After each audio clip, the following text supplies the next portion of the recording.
Tapi sekarang kan media relations berubah sekali. Tahun 90 sudah lebih berani, lebih bebas. Yay, senang. Terus tahun 2000 gara-gara ada social media, itu cara media relations bekerja gitu ya, mekanismenya dan juga cara PR bekerja itu menjadi berubah sekali, banyak sekali perubahannya. Mungkin nanti Pak Edi juga akan elaborasi lebih lanjut ya Pak ya, bagian saya sedikit aja. Terus, ya, next.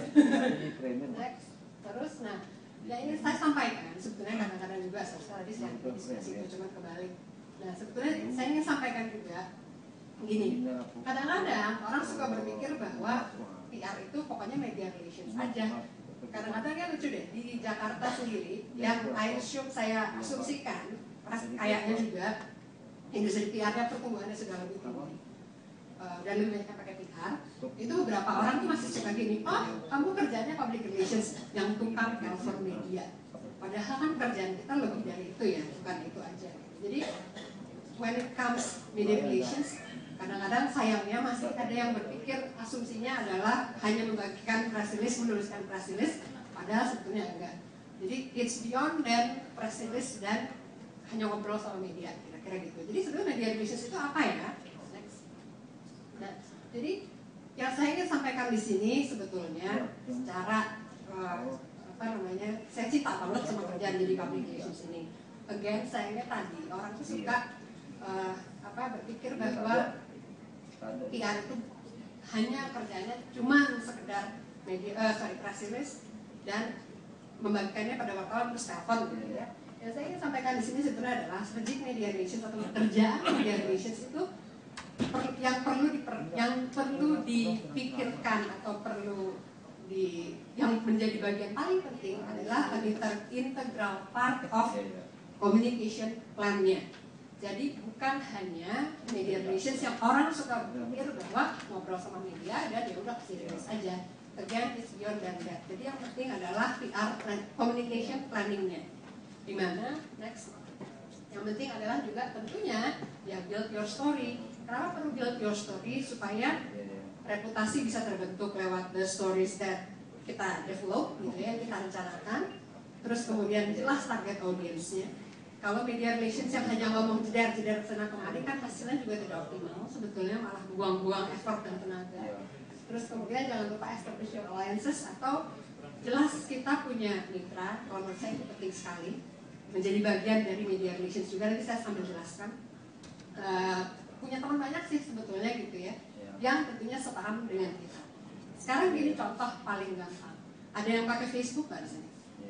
Pakai dong. Ya, masih dapat lagi. Yang lain Facebook, Path, Twitter segala macam gitu ya. Nah, apalagi yang mahasiswa mungkin pada pakai ya. Kenapa alliance ini penting buat kita? Sekarang sehari-hari aja. Kalau the way kita diportray gitu ya, atau diceritakan di sebuah media, itu sebetulnya banyak yang bukan oleh kitanya sendiri, tapi oleh pihak lain, orang lain atau organisasi lain.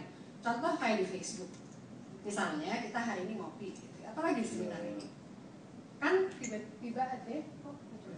tiba-tiba aja bisa jadi foto saya muncul di Facebook tanpa saya tahu, di tag aja gitu. Itu hanya karena kita berada dalam ruangan gitu ya. Nah, itu yang untuk PR juga mesti hati-hati. Kenapa saya banyak menyentuh sosial media juga? Nanti saya ceritakan di slide selanjutnya. Karena wartawan pun dan PR sekarang banyak berinteraksi melalui sosial media, sehingga cara kerjanya pun berubah. Next. Nah, ini artikel yang saya pernah tulis di Jakarta Globe. Saya waktu itu nulis artikel, saya bilang gini, cara wartawan dan cara PR bekerja dan berhubungan dengan wartawan, ya, jadi strategic media relations itu sekarang banyak sekali berubah karena faktor social media. Misalnya gini, kayak Pak Kemal Gandhi Nyaswa, itu kan aktif banget dia, teman press saya, aktif di Twitter, di Facebook juga gitu. Jadi cara kita berkomunikasi, kalau zaman dulu kan misalnya mau telepon Pak Kemal atau Pak Edi, telepon gitu ya. Kalau sekarang kan bisa tinggal message aja di Facebook atau Path atau Twitter gitu. Nah, apparently ternyata, jadi akhirnya saya tulis artikel di Jakarta Globe ini berapa tahun yang lalu, dan saya wawancara 2 wartawan malah. Wartawan satu adalah pemimpin redaksinya Femina, yaitu Fethi Fatima. Terus saya juga interview Uni Lubis, dia dari MTV, Pemret juga. Saya interview mereka berdua, terus mereka bilang cara media relations, cara wartawan dan PR berinteraksi sekarang yang membuat media relations berubah adalah karena wartawan itu sekarang kalau melihat postingannya Twitter itu bisa jadi bahan dia untuk, oh gue kayaknya mesti nulis ini deh. Jadi kayak Twitter, beberapa sosial media itu menjadi acuan buat mereka untuk melihat bahwa oh ini hot issue yang ini. Jadi untuk PR sehubungan dengan berkaitan dengan media relations and how we can optimize that, itu sebetulnya adalah tidak hanya cuman again kasih press release aja atau telepon wartawan aja, tapi bisa juga dari sini sebetulnya. Itu ya kadang-kadang, tapi tidak semuanya bisa. Gitu. Kalau berdasarkan experience saya, yang penting sih juga sebetulnya adalah memang selain punya hubungan baik dengan rekan-rekan media di offline, jadi di online juga perlu gitu ya. Karena sekarang semakin banyak wartawan yang pakai social media. Terutama di Jakarta, saya nggak tahu kalau di sini, sorry. Next. Jadi itu perubahan. Terus perubahan selanjutnya adalah yang berkaitan juga dengan media relations. Sekarang itu kan again ya, kalau kayak di Jakarta misalnya, banyak sekali orang yang bisa dengan mudah nge-tweet atau Facebookan sama wartawan. Nah itu juga membuat mereka begitu gampang meraih wartawan gitu ya, ngomong langsung bilang kalau gue sebel sama ini gitu, atau brand apalah gitu. Sehingga itu juga membuat kita yang mengerjakan media relations harus lebih waspada, sekaligus bisa menggunakan ini sebagai kesempatan. Kira-kira kayak begitu. Nah dengan demikian itu juga again membuat cara kerja media ya, cara kerja public relations dan berhubungan dengan wartawan itu menjadi beda juga, karena tadi karena yang saya ingin sampaikan saat ini adalah konsumen lebih powerful, jadi bisa lebih punya akses ke wartawan, jadi kita harus lebih siap lagi, lebih hati-hati. Terus next, ini sebetulnya tadi kan cerita soal how to gitu ya, yang aduh teknis banget deh, bukan teknis banget, beberapa konsep yang ringan sebetulnya based on experience. Jadi memang di teori buku belum ada. Yang saya ingin sampaikan di sini sekarang adalah terutama buat adik-adik mahasiswa, kalau tadi saya dikasih tahu ada beberapa mahasiswa, adalah media relations dan bagaimana kalau mbak-mbak adik-adik mahasiswa ini ngomong sama wartawan. Saya nggak ada mas. Next, mas. Oke. Yang pertama sebetulnya adalah gini. Untuk media relations, makasih. Nah, itu diangkat aja. Kayak di rumah. Jadi when it comes to media relations sebetulnya bukan cuma hubungan yang baik dengan wartawan, strategic media relations gitu ya. Yang penting juga adalah substance atau konten yang kuat yang kita sampaikan. Jadi kembali saya ingin mengingatkan bahwa plan itu perlu sekali, communication plan yang saya sebutkan di slide awal, karena memang itu menentukan. Ini bukan hanya hubungan baik sama wartawan, hubungan kita bisa aja baik banget sama wartawan. Tapi kalau misalnya substance kita nggak kuat, press release yang segimanapun juga ya nggak akan, ya kan Pak, nggak akan approve gitu loh sama wartawan untuk to get into his or her magazine kira-kira, atau koran misalnya kayak gitu. Jadi jangan lupa bahwa substance kuat. Nah, salah satu yang saya ingin sampaikan sebetulnya adalah which orang-orang suka lupa. Gini loh, wartawan itu kan, I was a journalist. Jadi dulu saya di Australia sambil sekolah.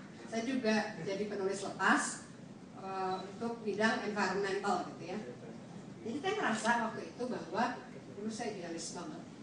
Yang asik banget jadi wartawan adalah if we can write something, say something, bisa membentuk opini yang sifatnya untuk kepentingan orang banyak. Rasanya itu berlaku di mana-mana sih ya.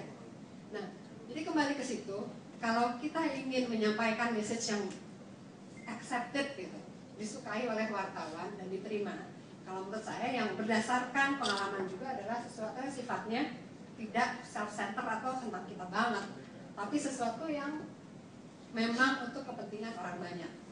Kayak misalnya berarti gini, ini simple aja, ada es krim, misalnya es krimnya manis gitu.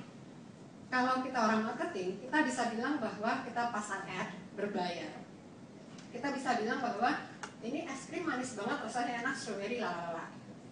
Kalau di public relations, wartawan kan nggak akan mungkin nulis begitu, karena emangnya gue promosi lo, kan enggak. Caranya adalah berarti bisa jadi misalnya, let's say ternyata es krim itu sebetulnya bisa menyembuhkan sakit apa gitu. Jadi justru masuknya dari situ. Jadi kayak gitu. Nah itu yang untuk media relations, jadi bukan hanya hubungan yang baik, bisa cerita ke wartawan, tapi substance-nya juga harus kuat. Itu yang kadang-kadang orang suka lupa, kalau menurut saya. Jangan lupa buat itu jadi untuk kepentingan publik gitu ya, bukan self-centered. Karena tadi baru discuss sama Bapak juga, kalau jadi PR, kita harus mikirin kepentingan orang lain, kepentingan orang banyak, sama harus sabar ya Pak ya. Yeah. Harus sabar, soalnya memang sangat proses oriented, terutama waktu kita lagi cerita ke orang tentang message kita atau story kita, harus sabar aja menjelaskan ya Pak ya. Next Pak. Oke, ini sebenarnya ada beberapa type of wartawan, tapi saya pikir buat mbak-mbak dan adik-adik mahasiswa, mas-mas mahasiswa itu bisa berguna. As part of media relations, yang perlu kita lakukan itu adalah ngomong sama wartawan. Itu sering banget, terutama waktu saya jadi ingat waktu pas saya memulai karir saya dulu di Ogilvy, waktu saya masih kerja untuk perusahaan orang lain. Kalau sekarang karena saya sudah punya perusahaan PR sendiri, saya fokus pada bisnisnya, tidak terlalu fokus pada teknis. Jadi saya mengembangkan kemampuan teknis my team. Saya jadi ingat waktu dulu waktu saya masih jadi konsultan di sebuah perusahaan PR global, sering sekali saya harus as part of my media relations practice gitu ya, kerjaan media relations, saya harus ketemu dengan banyak wartawan. Ini saya sampaikan aja beberapa sama tipsnya. Ini terutama untuk yang mbak adik-adik mahasiswa biar cepat. Yang pertama, ini tipe yang kalau menurut saya menakutkan banget, namanya machine gunner. Kalau ini istilah saya sendiri ya, jadi saya bikin-bikin aja buat saya. Namanya machine gunner. Jadi tipe orang ada yang pakai rakus tau nggak? Jadi yang tipe gini loh, yang kita duduk dia tadi kalau senjata, gitu. Dia akan berhenti nanya, mungkin dia lupa sama pertanyaan dia semua, tapi memang banyak aja pertanyaannya. Nah, responsnya buat adik-adik dan mas-mas mahasiswa pas kerja nanti, ingat, kalau yang lain pasti kan udah pada jagoan, kalau yang nggak praktisi, bisa sebetulnya dengan bilang bahwa saya jawab pertanyaan yang pertama dulu, nanti saya jawab yang selanjutnya. Sambil mikir pertanyaan mana yang bakal dijawab ya, karena si mbak atau mas wartawannya biasanya nggak. Simple sebetulnya. It's how kita mengendalikan, ini ya as part of media relations selalu, it's how kita mengendalikan, bukan kita dikendalikan. Kadang-kadang berdasarkan pengalaman saya, klien saya juga, itu suka deg-degan kalau mau diinterview wartawan. Kenapa? Dalam mindsetnya adalah takut kalau dia harus satu, bisa menjawab semua pertanyaan, dua, gue dikendalikan. Padahal enggak. Media relations atau menurut saya, in my humble opinion, media relations atau ketemu dengan wartawan itu sebenarnya adalah kita yang mengendalikan, it's our show. Jadi kita yang mengendalikan conversation-nya melalui jawaban kita. Oke, next. Itu tipe yang pertama. Yang kedua, paraphraser. Kalau ini suka iseng aja. Jadi kita ngomong apa nanti sama dia dipelintir dikit. Nah ini yang kadang-kadang biasanya politisi muncul di koran suka ada beda. Karena apa? Kita menjawabnya pun nggak benar. Jadi waktu dipelintir kita nggak bilang, bukan itu, gitu. Kita malah kamu yang mana, gitu. Karena we take it easy, take it lightly jawaban kita, baru begitu muncul di koran, stres. Gitu. Oke, itu paraphraser. Next, interrupter. Ini orang yang suka pokoknya kita lagi di interview, kita belum selesai jawab, terus langsung pertanyaan baru. Begitu ada, biasanya kalau di TV, begitu ada TV komersial, kita udah gak ada kesempatan jawab lagi. Nah ini yang kita harus cepat-cepat dengan pintar mikir pertanyaan mana yang kita mau jawab. Jadi bilang bahwa saya mau jawab yang ini, saya selesaikan dulu. Nah, jadi kita tetap pegang kendali dengan ini yang mau saya jawab. Jadi nanti dia akan nanya lagi pertanyaan yang kita jawab sebelumnya sehabis komersial, sehabis iklan. Karena kalau nggak berkesinambungan kan penonton juga nggak mau. Malah ini wartawan aneh banget sih, sementara dia di coach kan sama editor. Gitu. Nah, iya emang gitu. Ini kan trik-trik basic sebetulnya. Tapi penting kadang-kadang suka lupa, terutama kalau kita lagi di apa namanya keluar dari saya lupa. Ya kita keluar dari ruangan terus di doorstop. Ya itu dia, itu kita suka lupa. Saking udah banyak pikiran. Next ya terakhir, ini wartawan novice ini yang masih baru sebetulnya. Kalau saya paling senang, karena apa? Ini biasanya masih muda, masih mau belajar, banyak sekali, masih generik gitu ya. She or he is trying to acquire skill di satu bidang gitu. Jadi kalau saya biasanya suka bilang sama tim saya, kamu tempel tuh yang anak-anak ini, karena mereka ingin belajar banget. Apa tempel tuh maksudnya kita harus jenuin lah ya. In anything kan memang media relations meskipun itu kerja, tapi kan kita harus sincere, harus apa ya, tulus juga. Jadi kalau saya suka bilang bahwa nah wartawan muda ini kita bisa sharing knowledge ke mereka juga, sehingga mereka tahu tentang industri di mana kita berada atau misalnya klien kita. Itu 4 tipe wartawan yang menurut saya bagi-bagi terus suka saya sendiri aja sih, tapi itu biasanya saya lakukan, yang saya ajarin ke my team. Next, ini terakhir. Oke, ini hamburger practice ini sebenarnya again my note aja sih. Saya rasa sebetulnya NPR itu pendekatan hamburger nih berguna banget, karena udah bertahun-tahun I use this in my mind, mikir ke arah situ, terus oh ya benar, ada 2. Ya, ini untuk terakhir menurutku. Pertama adalah next. Oke, hamburger itu kan ada lapis 1, daging di tengah, terus roti lagi. In anything, sebetulnya bisa untuk kehidupan sehari-hari juga. Kalau saya suka bilang sama my team, kalau mau putusin pacar pun pakai pendekatan ini sebetulnya. Beneran? Iya, jadi gini, dibuka dengan nice, we smile, say something gentle gitu ya. Terus di tengah baru argumen, mau sampai meledak, marah, banting piring, terserah. Tapi ditutup lagi dengan yang nice.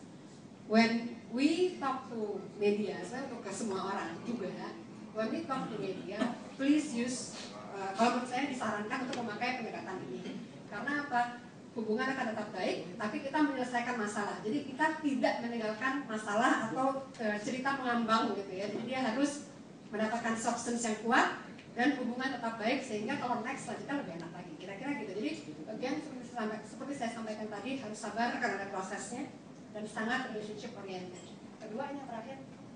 Oke, kenapa tadi si hamburger itu juga? Sebetulnya gini, kalau based on pengalaman saya, again, kalau kita lagi ngomong sama wartawan, sama media gitu ya, as part of our media relations, orang itu akan ingat pada message yang pertama kita sampaikan, sama message yang terakhir kita sampaikan.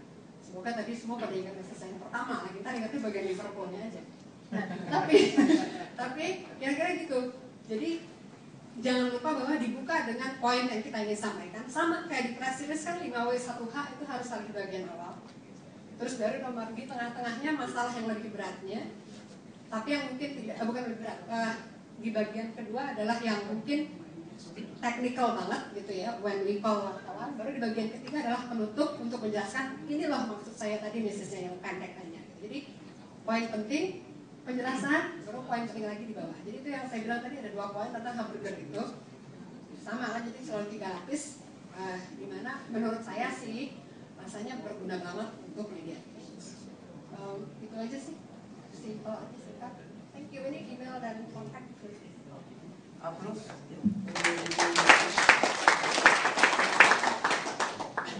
Terima kasih Bu Dian, luar biasa pengalaman beliau yang pernah jadi wartawan juga, sekarang jadi praktisi PR, jadi provider untuk PR konsultan.